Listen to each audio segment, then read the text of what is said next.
Kadaama TV kwe mukutu kwoli amawulire yo getwalina amawulire gannaku nti waliwo omuwala eyafudde e Saudi Arabia mu kibuga kye bayita Highwheel. Tujja kuplayingira voice note okuva wa mukwano gwe gyatuweereza tusooke tulabe twekkaanye ensonga eno ddala kituufu nga bye bagamba engeri eyo gye yafuddemu oba si yafuddemu. Kye njagala obbagamba baana bangi nnyo abafiira mu mawanga g'Abawarabu ne batamanyika. Naafa n'otamanya nti no yafa n'okufa. Kye kino kye mbagamba nti buli bw'ogenda okukola owantu gezaako okulaba ng'oyina amasimu g'abantu. Tokkiriza muntu Muwarabu kumanya nti tokommunikatinga n'abantu bo, ajja kukucunya. Ajja gamba engeri gye watali tewali yonna trace ejja kubeerawo ng'obuze oba nga nkusse. Ky'obulanga baba bajooga. Amasimu gaffe mugayina. Beera n'essimu buli bw'ogenda owantu kola voice note. Ndi wano mu kintu bwekiti ne bagenda kukola bwe bati. Manyisa ne boss wo nti waliwo n'omuntu omulala ategedde wajja ogenze ne kye bakukoze. Omuwala ono bamiitinga ne mukwano gwe ne bamiitinga gye basuula kasasiro nga Kadaama mumanyi nti engeri gy'embeera mu biyumba place yokka gy'osobola okusinganamu banno in most cases wabeereyo gye musuula kasasiro. Omuwala ono bamiitinga ne muwala munne ne banyumyamu ebintu ebitonotono era ku bimu bye yamugamba baawe bamuyita Waswa akola mu Hotel Africana. Omuntu yenna bw'oba omanyi omuntu gwe bayita Waswa ng'akola mu Hotel Africana ng'abadde alina girlfriend akola e Saudi Arabia mu kibuga Highwheel, omuwala ono kigambibwa nti yafudde. Baboosi bagamba nti omuwala yabadde amaze okwoza engoye azijja mu kyuma ng'agenda okuzaanika. Bw'agenda okuzaanika awo wennyini we yaseeredde. Naye bw'owulira voice note ya mukwano gwe gy'atuweereza si kiwa nti ekintu kino bwe kiti bwe kyabadde. Okuseerera kubeerawo, accidents zibeerawo, naye okusinziira ate biki ebibadde bigenda mu maaso mu nnyumba eyo. Ffe tubeera tukyakankanamu enfaayi. So bannaye mbakubiriza okubeera nga buli kintu kyonna ky'oba ogenda okukola manyisaako banno. Sukuma voice notes, sukuma videos ogambe nti bano bantutte eno owantu gye sitategeera.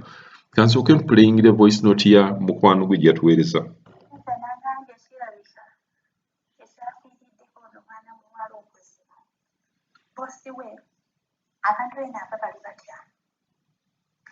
Omanyi omuntu omukyala okugamba omukozi atuule ku bigere, atuule wansi, akwate omwana we omulenzi, akwate n'ono bebi wa myaka 4, omulenzi aba wali mu myaka 5, bazaala abantu bena bazaala ng'ogumu. Aba omwana alinga ali mu myaka 3, omulenzi alinga mu 5, aba mu 4.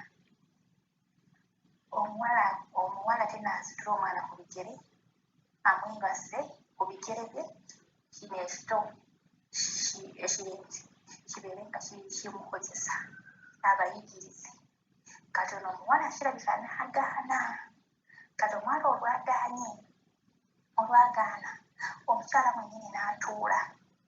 Kati olwatuula n'akwata omwana n'amugyamu empale, n'akwata ono omulenzi naye n'abagyamu empale, n'abeera nga bona bakola ki nga omulenzi teyagyamu empale yagikuddeko n'atandika okubeera nga azina, ojja kunsonyiwa, azina ekino ekyakuutteko ku bigere naye ng'ono akiweeweeta, maama waakyo akiweeweeta, maama waakyo mwennyini. Kati ono omuwala n'alikodinga kati ate omusajja nga naye ali kuweeweeta omukyala mu kifuba, bonna kwebali kyokka bali kuyigiriza omwana abaana bano kyokka kibebi kyebaliko kito. Kati kirabika ngamba aba baamulaba ng'alikodinga simanyi okitegeera. Kati n'akola ki n'asindikira nze buka vidiyo n'akuba n'abaana ebifaananyi n'abisindikira okitegeera. Kati simanyi aba bakebedemu esimu ye ne babisaaka, simanyi aba mutuufu nga ne bagambye aseeredde, kiri bwe kityo sinaba kutegeera. pulezidenti Ziro oyo omwana badde amaze kontulakita era kontulakita eyo badde yagwaako aba yagwaako mu Gwokutaano awalagambye bananti abawala abajja ku bugundi ku YouTube bonna ne bajja nga basanyuse okuba nga bali bulungi tekinaba saawa esempeyo tomanyisanyuka ng'onenye bunyonyi naye bali kututta